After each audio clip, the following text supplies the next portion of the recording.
In 1968, Dr. Homer McClintock, along with fellow Colorado Golf Association Governor Sonny Brinkerhoff and CGA President Bill Campbell, purchased the Phi Gamma Delta Fraternity House at the University of Colorado. 4 months later, the three dedicated the building at 1029 Broadway in Boulder as the Eisenhower Evans Scholars House.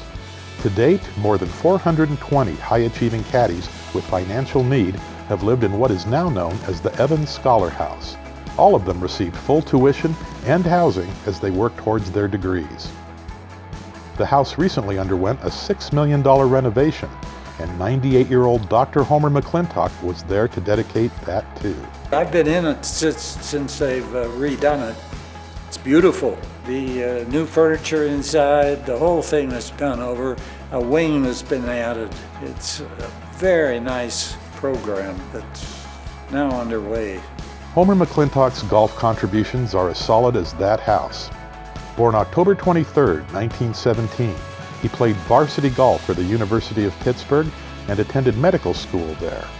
After serving in the Navy during World War II, he studied neurosurgery and arrived in Denver in 1952. He and his family soon joined Cherry Hills Country Club, where he served 3 times as club president and was instrumental in hiring the Hall of Fame PGA professionals Warren Smith and Clayton Cole. He's also had a special relationship with the current pro, John Ogden.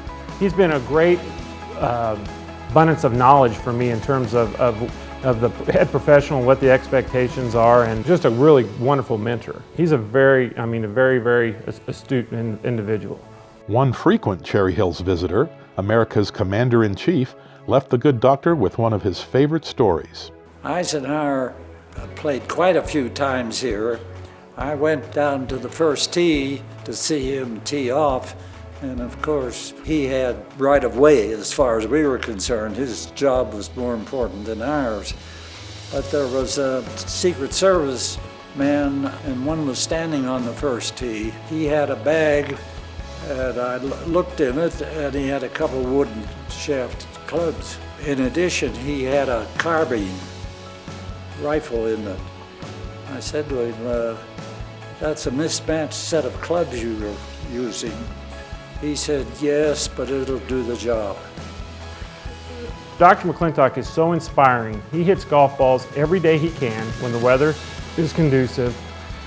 He's here and he still hits the ball wonderful. You know, I don't know how many times he shot his age, and it has to be hundreds, if not close to 1,000 times he shot his age. He would never tell you that, but pretty much every time he goes out, he shoots his age. In 1964, the good doctor got his handicap down to 3 in order to play in the British Amateur at Ganton.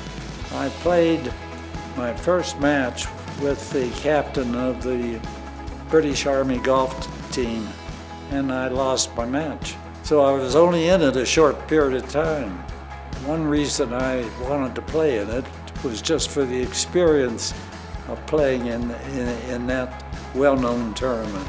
I did enjoy it. Many years ago, probably I would say 20, 25 years ago, during a round of golf, we went to the 12th hole at Cherry Hills, which is a par 3. And the 12th hole has a ledge right by the lake. The pin was tucked right, and Dad hit a 4-iron, and his ball hit the ledge, and at that time he turned around as he typically does and put the club back in the bag. His back was to the hole, and I said, Dad, that ball hit the ledge and went in the cup. He said, oh, that can't be the case. Well, it was. He had made a hole-in-one with his back towards us and not the hole. I came in and told the story to many of our golfing friends, and Homer was the butt of some jokes. About a year later, I was playing the same hole, same pin placement. Ron Moore had been in the group with my dad, was a very close friend of mine and was in my group. I did the same thing. The ball hits the ledge, it pops up on the green and goes in the hole, and I had turned my back. So the joke became on me and not Dad. Rich, who would serve as chairman of the 1983 U.S. Mid-Amateur and 1990 U.S. Amateur, and his brother Jeff also inherited something else from their father. I learned that there is a part of the game that you need to throw back to other people. There's so much that people put into running tournaments, running a country club. It's important to give back to your club and to the community when you do have golf tournaments.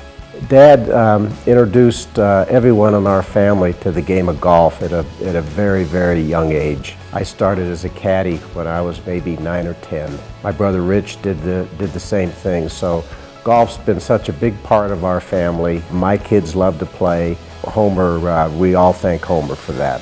The oldest living member at arguably the most historic club in Colorado, McClintock has belonged to Cherry Hills for 64 years.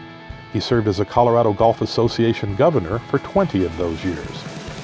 His legacy lives on through his sons Rich and Jeff, and also through his grandson Keene, whose caddying at Cherry Hills earned him an Evans Scholarship and a room in the newly renovated house his grandfather helped to buy.